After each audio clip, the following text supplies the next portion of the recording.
Hey, what's happening everyone? Journeyman here and welcome back to a Journeyman's Journey. Today is part number 15 of our first chapter in this Journeyman series. So, as you can see, we are still in Belarus with Slonim and we are still battling, fighting, scraping for survival here in the Belarusian highest league. So, there's been 5 fixtures since the last time you joined us, and this is how they have gone.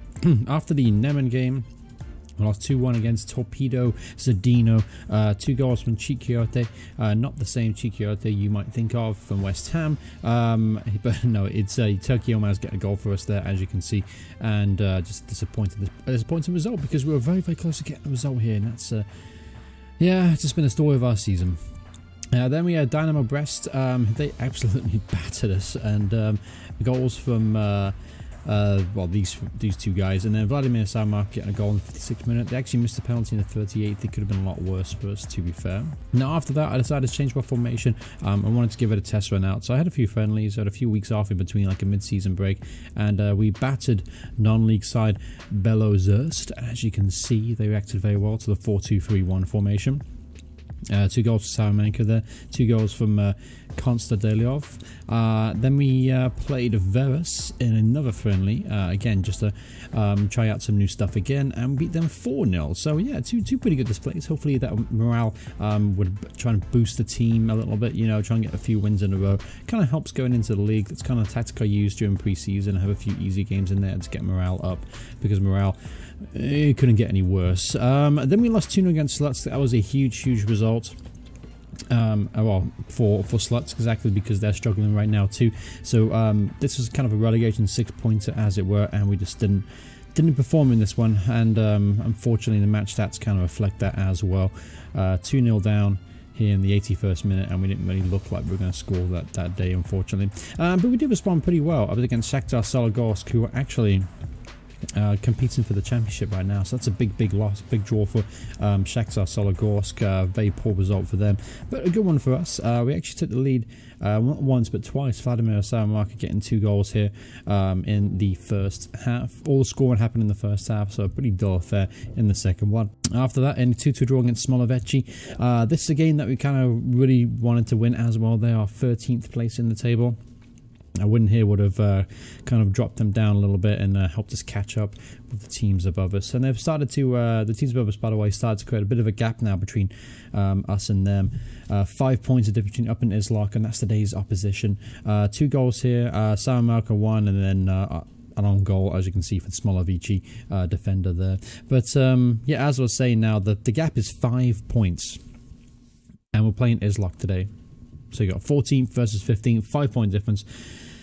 Yeah, this is a very, very important game. Anything less than a win today would be absolutely disastrous for our hopes in surviving. If we were not to win today, it wouldn't be the end of the world. We do have some other games coming up that we could potentially win, but still, losing against Islak today would start to nail down the coffin, unfortunately, as far as our survival hopes go. Alright, so here we go, up against Islak. Let's go through the first team real quick.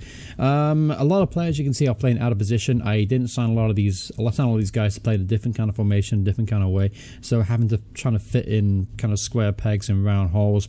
Potentially dangerous this time of year, but we weren't performing with the 4-2-4 formation, so I had to switch things up, and I'm confident that we can get something going with this tactic. So Matt V will come in at left back today instead of Achenbach. Midfield, Maikesh has been playing there. He's been doing pretty well for himself, to be fair. Let's see. We could Terashenko.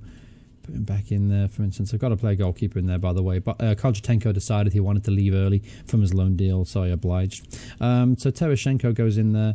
I guess something like that will have to do, wouldn't it? Terashenko and Pantic in midfield. Not exactly a strong midfield, but needs must. Papawago start on the left as an inside forward. I'm going to have Lebedev play that role. With Senko, Ilyasen. That's fine. So Marka leading the line. Turkey Yilmaz on the bench. Okay, that works out pretty good there. What else do we have we can put in here?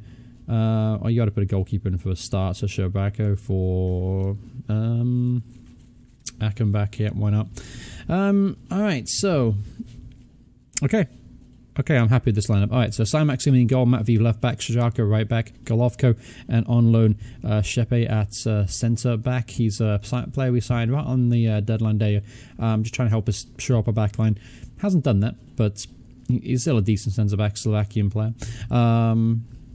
Then we have Terashenko, Pantic, Lebedev, Senko, Sen, and Salamarka. The other player I brought in on deadline day as well was Nikita Panov. You might remember him from our promotion season. Came in, just gave us another option on the left-hand side of midfield because Igor Vasentovic is going to be out 4 to 8 months with a broken ankle. So his season is done and his time with me is also done. Disappointing, really. Very, very, very good player. Very, very important to us. And his injuries, unfortunately, have certainly hampered the team performances this year. But here we go. Up against Islak. This is a must win game for us. No doubt about it. So if we just stay solid till at least half time, maybe push on, maybe get a couple goals in the second half. But as things stand right now, we have to get a victory today. Oh, I had a moment. Deja vu, by the way. Islak offered me the job as manager yesterday, just before this game started. I felt like that's happened before. What do you guys think? It happened against, I forgot who it was, but a few episodes ago, they offered me the job literally 2 days before the game we were playing them at. So I don't know if it's a common tactic in Belarus, but still, slightly bizarre incident. Chance enough it is like here just before the first half ends. And it's been a very, very, very tight affair. Obviously, both teams are looking pretty nervous out there. And an injury here to Matt V. Not ideal. Obviously, I took Akin back off the bench too, so that's perfect. Of course, that will happen. So Bayek, I guess, is our best option coming off the bench here. All right. We're going to have to do that, I'm afraid. Centre-half playing left wing-back. What you have to do, unfortunately. Alright, so 47 minutes here, just before the break here. So maybe a late goal here. That would be nice, wouldn't it? Going into the break, 1-0 up. Ball goes long. Salmarka can't get there. Yakomenko hits it back to his goalkeeper. That's a very dodgy back pass there. And Salmarka saw that, latched onto it, but unfortunately couldn't get anything off it. Terashenko gives the ball away in a dangerous area there. There's Pototsky now through on goal, and it's a good save by Salmak, and it goes behind for a corner kick. Good chance there for Islak here at the end of the first half. Still got to defend this corner. Didn't defend it very well, but at least the effort went wide. So, halftime break here, and it is still 0-0. Not particularly playing fantastically, but we are controlling possession, which is good. That means we can at least control the tempo of the game. What other changes can we make to the side? Because they are tired from the game that was us 3 days ago. So we've got to be aware of that. I'm thinking about putting Bazookas in actually ahead of Terashenko. Hasn't had much game time this year and he doesn't look very sharp. What else can we do? Pretty much it, really. Bazookas come in. Obviously, it's fine. Then we have one more sub left just in case you have to throw players on at the end. So here we go. Start the second half. Obviously, still 0-0. Still 5 points behind Islak and Slutsk, by the look of things too, how are losing today, so we're now 5 points behind them. In the upcoming weeks, we do play Gomal and Torpedo Minsk, which are potentially 3 points out of those two games, and then obviously it's just about picking up points whenever we can. Alright, so second half's rolling here, and Islak are certainly in control of this game, but we're starting to push back into it now. A few more shots on goal, a few more shots on target now, and 20 minutes left to go, and no real serious highlights. So we certainly...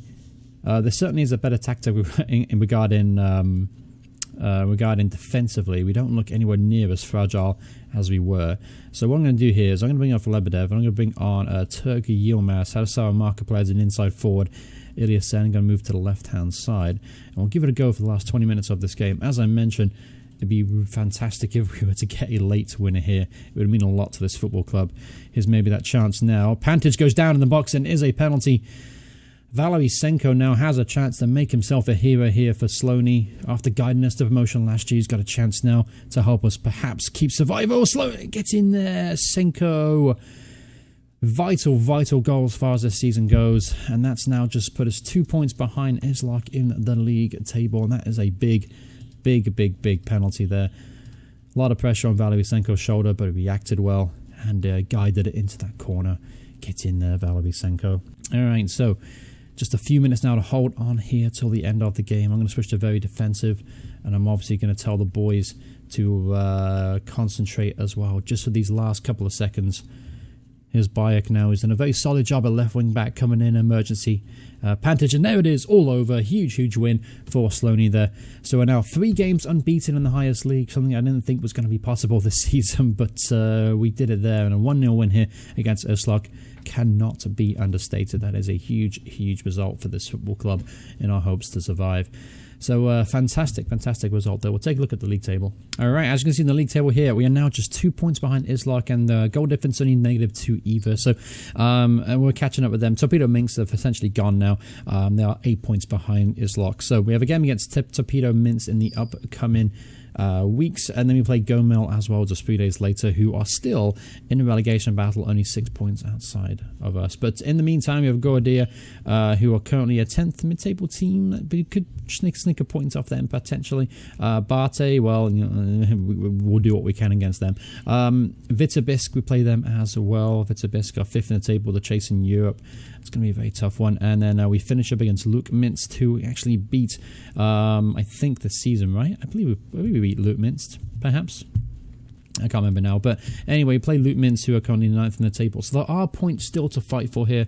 Torpedo Minsk are absolutely vital games. If we get anything out of Goadia and Vitebsk, that'd be a bonus. And then Barte, well, I'm expecting defeat. But again, if we get anything out of it, that would be a treat. But as things stand right now, we are still fighting, we are still scrapping, we are still desperately trying to hold on to our spot here in the highest league. And as of right now, the board has not offered me a new contract, and as things stand, I don't plan on re-signing a new one as things stand. Obviously, I'll get a lot of support in the comments below. I might reconsider that. I might continue my time here at Slonim, but I am interested to trying out some new leagues in this Journeyman save. So at the moment, it's going to have to take one heck of a support from you guys below to get me to stay, and obviously it's going to have to take one hell of a huge contract offer from Slonim as well to do the same.